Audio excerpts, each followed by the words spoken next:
কেন্দ্র সরকারের শ্রমবিরোধী আইনের বিরুদ্ধে ও কারখানা শ্রমিকদের বেশ কিছু দাবির পক্ষে বৃহস্পতিবার সকালে পানাগড় শিল্পতালুকে অবস্থিত matrix fertiliser and chemical limited কারখানার গেটের সামনে বেতন বৃদ্ধি সহ অন্যান্য বেশ কিছু দাবিকে সামনে রেখে matrix fertiliser and chemicals limited Trinamool contractors workers ইউনিয়নের পক্ষ থেকে কারখানা শ্রমিকদের সঙ্গে নিয়ে একটি গেট মিটিং অনুষ্ঠিত হয়।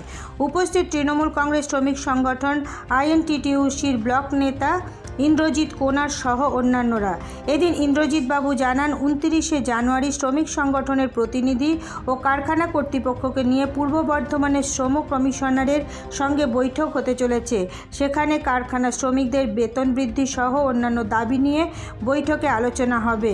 আজ সেই বিষয়টিকে জানাতে কারখানা শ্রমিকদের নিয়ে একটি গেট মিটিং করা হয়। মূলত যে কারণটা এই গেট মিটিংয়ের, আমরা দীর্ঘদিন ধরে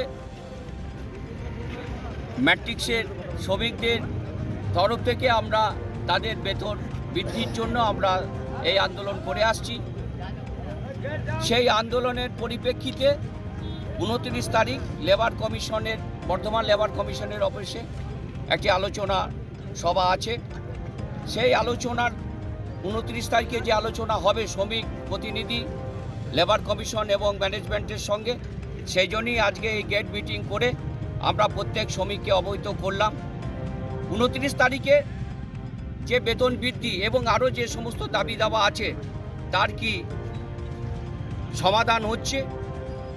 যদি সমাধান হয় ভালো, যদি না হয় তাহলে সমস্ত শ্রমিককে দেখে আমরা আবার আমাদের সিদ্ধান্তের কথা জানিয়ে দেব। আজকে শুধু অবহিত করলাম যে 29 তারিখে আমাদের একটা মিটিং আছে এবং আমাদের দাবি ম্যানেজমেন্টকে এখান থেকে জানিয়ে দেওয়া হলো যে আমাদের যে দাবি আছে সেই দাবি শ্রমিকের সাথে আপনাদেরকে মেনে নিতে হবে। তাহলে তার পরবর্তী সিদ্ধান্ত আমরা শ্রমিকদের সঙ্গে আলোচনা করেই ঠিক করে নেব।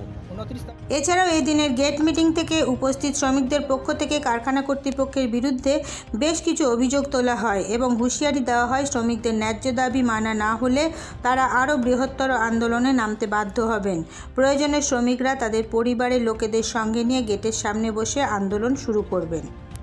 আজকে আমাদের বেতন কাঠামো ঠিক করার দাবিতে যে আমাদের সরকারিভাবে যে আমাদের মিটিং চলছে, সেই 29 তারিখে সেই দ্বিতীয় ডেট আছে।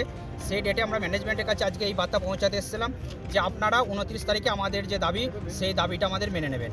যদি মেনে না নেন 29 তারিখের পর আমরা কিন্তু বৃহত্তর আন্দোলনের পথে যেতে বাধ্য হব। তার জন্য কিন্তু দায়ী থাকবে ম্যাট্রিক্স কর্তৃপক্ষ। এটাই আজকে আমাদের মূলত দাবি। যদি 29 তারিখে আমাদের দাবি যদি না মেনে নেয় আমরা অনশনের পথে চলে যাব। আমাদের পরিবার পরিজনদেরকে নিয়ে এসে আমরা গেটে বসে যাব।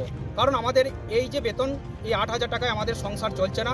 এই দুর্মূল্য বাজার, এই বাজারে আমরা ওই 8,000 টাকায় কোনোরকম একবেলা খেয়ে বেঁচে আছি। আমরা চাইছি যে আমাদের যে ন্যূনতম বেতন পরিকাঠামো, সেই বেতন কাঠামো ঠিক করা হোক। আমরা 520 টাকার একটা দাবি রেখেছি যে আমাদের দৈনিক 520 টাকা হিসেবে হাজিরি দেওয়া হোক।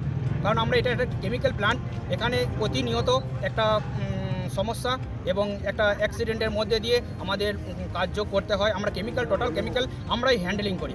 অর্থাৎ সেই হিসেবে আমাদেরকে সেই একটা আদার্স অ্যানাউন্স যোগ করে আমাদেরকে দেওয়া হোক। আমাদেরকে কোনো আদার্স অ্যানাউন্স কিছু দেওয়া হয় না। আমরা হাইটে কাজ করি, আমরা কেমিক্যাল হ্যান্ডেলিং করি, আমাদেরকে কোনো রকম সুযোগ সুবিধা কিছু দেওয়া হয় না।